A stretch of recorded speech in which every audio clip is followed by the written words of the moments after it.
મળે.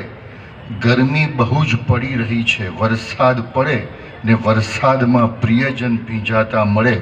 લખવા જઈએ નામ ને કવિતા મળે, શબ્દ શોધીએ ત્યાં સંહિતા મળે. કૂવો ખોદીએ ત્યાં શ્રી તાપી બ્રહ્મચર્યાશ્રમ સભા સુરત, શ્રી સ્વામી આત્માનંદ સરસ્વતી વિદ્યા સંકુલની કવિતા, ગઝલ, સાહિત્ય, દેશભક્તિ, છંદ, સંગીત, પ્રીતિ અને સંહિતા મળે. હૃદયને સ્પર્શી જાય એવી કોક કવિતા રજૂ કરું આપની સમક્ષ. હૃદયને સ્પર્શી જાય એવું કોક ગીત ગાઉં તો સહૃદયી માણસોની ચાર આંખો સજળ મળે. અને મને અને અહીં ઉપસ્થિત કવિઓને વિવિધરંગી કાવ્ય રસની પ્રસ્તુતિ કરવાનું મન થાય તો નિજાનંદ અર્થે, પરમાનંદ અર્થે, આત્માનંદ અર્થે યોજાયેલ કવિ સંમેલન